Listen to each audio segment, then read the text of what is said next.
I'm Ric Edelman. Nobody in the financial markets likes to ride a bubble out of fear it will burst. But we've got a bubble of sorts for you that's really pretty cool, or rather hot. Plus, you're going to learn the right way to pick exchange-traded funds. You'll hear what financial advisors wish their clients would do, and the publisher of Variety magazine will tell us about the movies and the business of making them. Stay right here. It's all straight ahead on The Truth About Money.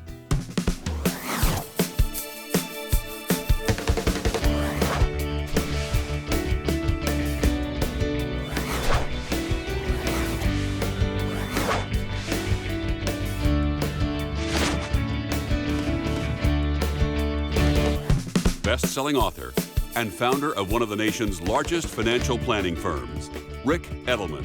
Out of control, gut-wrenching, ups and downs, a lot of hot air, and no one has any idea where it will end up. Do these comments sound like the stock market? Well, I'm not talking about stocks. I'm referring to what people say about hot air ballooning. My program's producer, Russ Hodge, who prefers to keep his feet firmly on the ground, went to see if there's a reward attached to all that risk.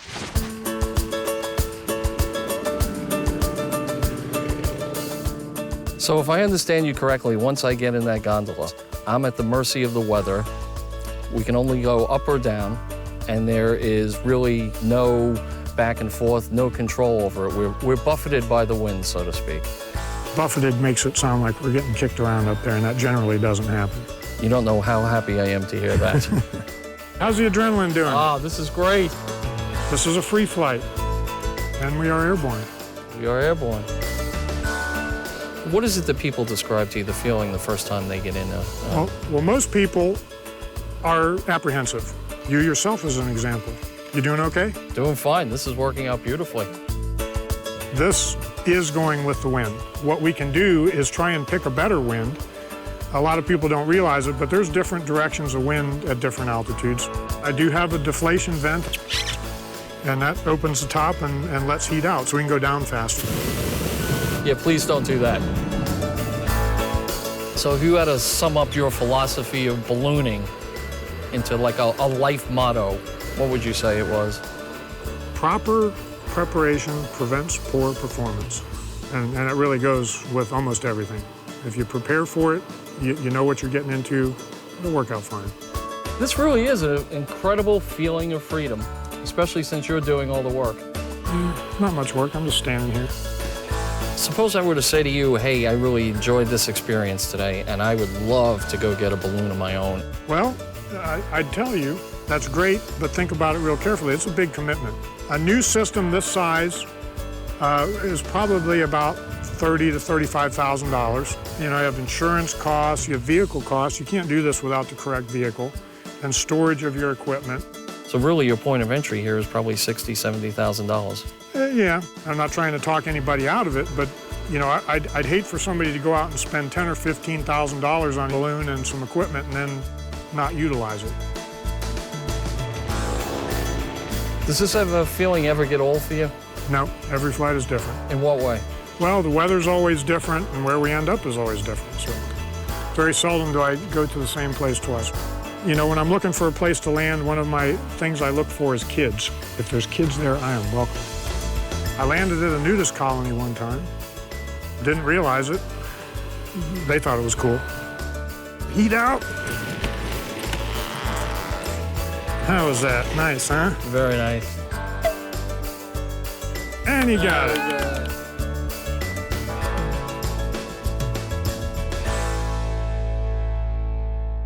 Russ, thanks for going out there and doing what you didn't want to do. Well, as always, I face my fears in the hope of greater understanding.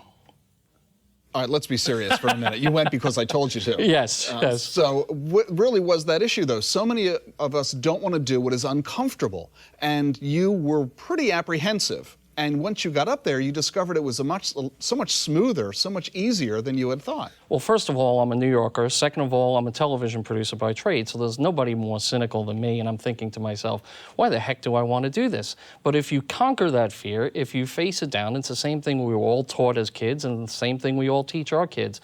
Most of the time, it ain't so bad. What you had anticipated was that you were going to be buffeted by the winds, when in reality, you were moving with the winds. So there was no breeze while you were up there. You were the breeze. Absolutely, and I have to say, both metaphorically and realistically and literally, it was a heck of a ride. It really is something that's beautiful. And I think that we can draw a parallel in the investing world as people who have apprehension and fear of investing because of what they worry might occur, and they discover that once they get involved, it isn't nearly as scary as they thought. It is, although I do have to say that I was a little bit nervous when, out of all the technology in the world that's available, at the end he throws a balloon up in the air to see which way the wind is blowing. Well, you know, sometimes you don't have to treat all this stuff like rocket science. That's exactly right, and sometimes it's nice just to lie back or sit back and watch the world go by. So let me ask you this question. Now, having done it, and you were enthused, and you felt like you were ready to go do it again, did you also say to yourself, gee, I wished I had done this 20 years ago? Absolutely, yes. It's not any different than any other fears that people have. You know, sometimes it makes sense to jump in off of the high board. And that is a very common refrain that we hear when people come to our seminars and they learn how investing really works. They say the same thing. I wished I'd gotten started 20 years ago. Now, the question is, what fear can we get you to face? Well, we'll talk about that off camera. All right. Russ, thanks.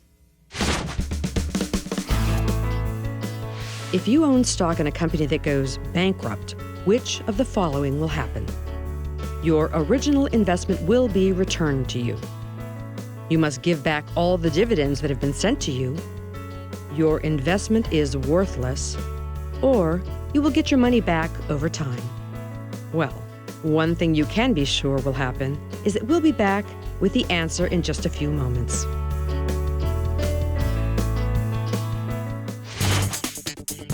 At a recent conference, investment advisors were asked just one question. What should clients do more? I wish that clients would figure out what they want their lives to look like so that I can guide them toward that life. The thing they should be worried about is, am I putting away enough money so that I am securing my family and my future?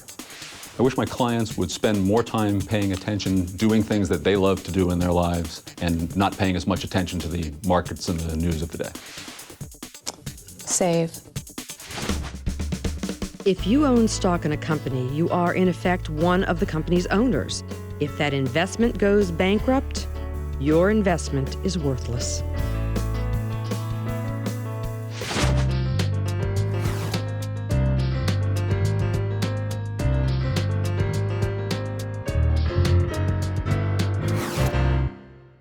We're heading off to Bel Air, Maryland, and we're talking with Gary. How are you, Gary? Welcome to the show. Doing good, Rick. I have a question about selecting ETFs. What I'm planning to do, I have something that you definitely don't recommend. I have a portfolio of individual stocks and bonds. And, yeah, I know, but I want to remedy that. Good. And I was wondering if there are websites or publications that can help me select appropriate ETFs that give all the statistics. I'm getting close to retirement, so I'm looking for... Yeah, there are lots of services on the web and other private services that you subscribe to. Morningstar is probably one of the best known that provides an awful lot of data about individual exchange-traded funds. There are a wide variety of services available on the internet. Just do a search and just type in choosing ETFs or ETF research or ETF selection, and you'll get a lot of sources available that give you lots of information about how to research ETFs, information on choosing individual ones, on analyzing specific ETFs, and so on. Just make sure you're good at this. Make sure that you know how to do this. Make sure that you have the time to do it, because if you don't have the time to do it, if you don't have the knowledge to do it right, you could get yourself in a lot of trouble by picking ETFs that aren't appropriate for your situation, that are riskier or more expensive, or that are giving you something other than what you think you're buying. And in any of those circumstances, you would be far better off to hire a financial advisor to do it for you. So do it one way or the other. Do it yourself or hire an advisor advisor to do it. Just make sure that you have the end result in mind of getting the diversified portfolio you're looking for at a very low cost, very low level of risk that has the opportunity of giving you the returns that you're seeking. But there's a wealth of information and service available on the World Wide Web. In fact, we have a lot of information available for you for free on our own website at truthaboutmoneytv.com to get our guide to portfolio selection. If you're trying to figure out what your mix of investments ought to be, the GPS will tell it to you, and it's fast, it's fun, and it's free, and it's available at the truthaboutmoneytv.com.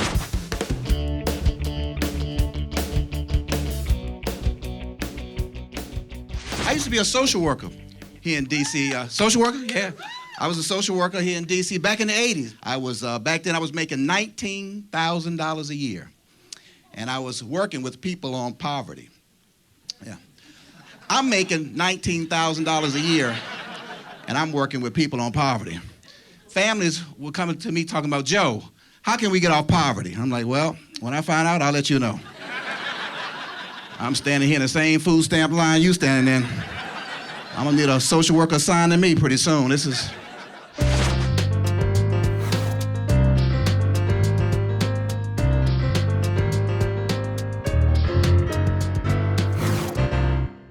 Would you suggest buying individual bonds or municipal bonds or municipal funds?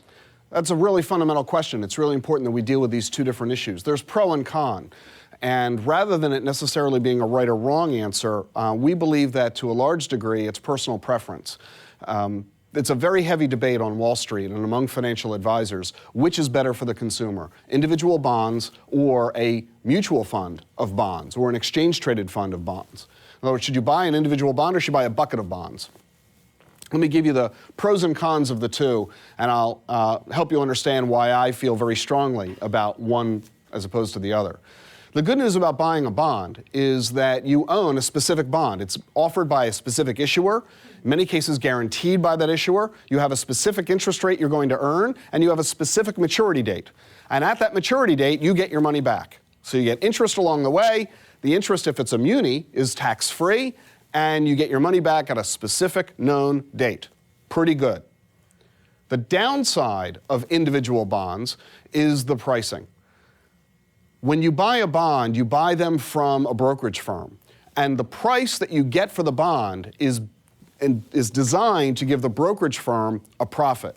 See, the brokerage firm goes out to the state of Kansas, state of Idaho, state of Georgia, and they buy up bonds in massive quantity, and then they resell them to consumers. And what they pay to buy the bond from the state that issues it and what they sell it to you for, there's a difference there. The difference is called the spread. So maybe they buy the bond that's paying 4% interest, and they sell it to you so that it's paying 3.75. And that extra quarter point is the spread, and that's the brokerage firm's profit. The problem is when you buy individual bonds, they don't always tell you what that spread is. So you don't really know how much profit is in it for the firm. And unless you're buying the bonds in massive quantity, you're going to end up with basically retail pricing, to the point that your yield gets eroded dramatically. So the problem with muni bonds is, number one, retail pricing. You're not going to get as good a yield as institutional buyers. If you're going to spend 100 grand on bonds, that's nothing compared to the fund that's going to buy 100 million worth of bonds. So funds often get a higher yield than individual consumers can get because the funds have massive buying power. Second problem is diversification. These bonds are typically denominated at $10,000. So if you've got 100 grand to invest, you can buy 10 bonds.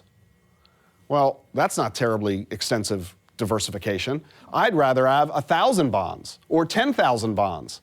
So if something goes wrong with one of my bonds, meaning the issuer goes broke, as has been known to happen in the world of bonds, I'm a little safer. Well, if you're buying individual bonds, that's a bit of a risk. So a fund helps to solve that, because in a fund, you're buying a basket of bonds. You now are owning a piece of thousands of bonds, and as a result, you don't have to worry so much about default risk or credit risk that might otherwise occur. But there's a downside to the fund. I've given you two advantages so far. Higher yield probably, and greater safety through diversification, but there's a downside. When you buy a fund, there's no maturity date. Because when one of those bonds matures, you know what the fund manager does with the money? Buys another bond. So because of that, there's never a specific date that you know for sure you get 100% of your money back. So we have to balance the pros and cons between buying individual bonds versus buying funds of bonds. Our attitude is go with the fund. We use exchange-traded funds and institutional shares for our clients, and we carefully buy these funds with maturity date targets of the fund that give us the benefit that the client is looking for safety, so that it's not quite the same as owning individual bonds with individual maturity dates, but it's darn close. So I'm personally a fan, and I'm solidly in the camp of buying funds of bonds as opposed to individual bonds.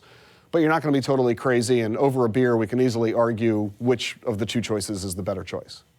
Very good, thank you.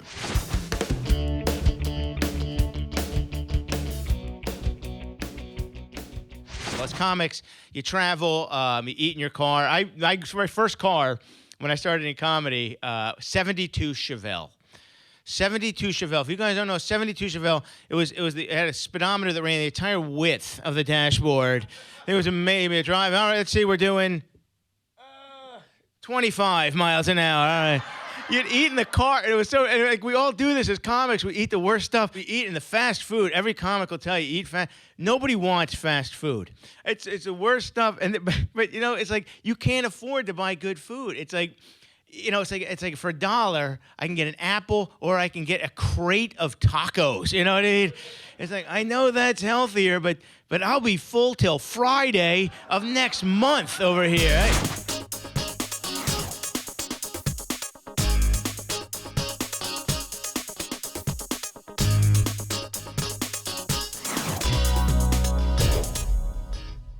Hey, Rick, my name is David. I was wondering, I wanted to invest in a safe investment like bonds, and I don't want to invest in United States bonds. So what's the safest foreign bond to invest with at this time? I sure hope there wasn't a reason we were shooting him from the waist up.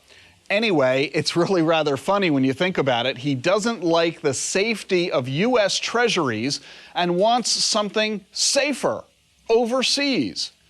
My friend, there is no such thing. U.S. Treasury securities are the investment standard of the world. There is no investment security safer anywhere than a U.S. Treasury. Now, if you're wondering, where can I go for superior returns? Well, okay, we can have a conversation about that. U.S. Treasuries, being so incredibly safe, also pay very low rates of interest. But if your primary concern is safety, there is no substitute for U.S. Treasuries. Period. End of story. And I find it ironic that you are even contemplating the notion that going to foreign bonds, whether issued by foreign companies or foreign governments, could somehow be safer than the United States. Utterly impossible, cannot happen, never will happen, never has happened, and it's folly to even consider it. And here's one simple reason why. Foreign currency exchange rate fluctuation. You see, if you're going to take your US dollars and buy a foreign bond, you have to take your dollars and convert them into a foreign currency. Currency rates fluctuate back and forth against each other, which means even if that security rises in value, you might actually lose money because exchange rates have moved against you. It is, in fact, a double-edged sword. Dealing with foreign securities is dangerous, not safe, and I want you to immediately abandon the idea of doing anything other than treasuries if safety and liquidity is on your mind. And the other thing I want you to do is get a bathing suit. There's an old saying, the greater the risk, the greater the reward. Is it true? We'll be back with the answer in a minute.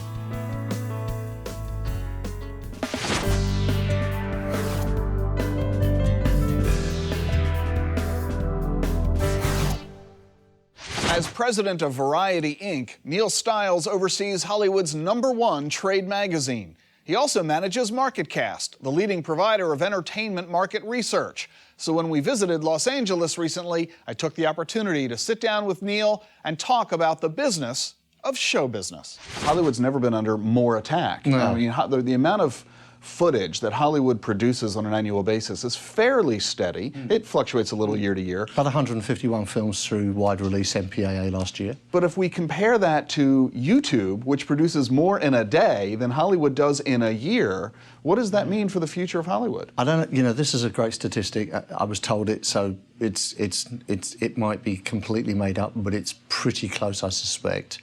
20 hours of video is loaded to YouTube every minute of every day. That's the equivalent to about 16,500 full-length movies released every week. It's just insane. So how can Hollywood compete with that? Yeah, and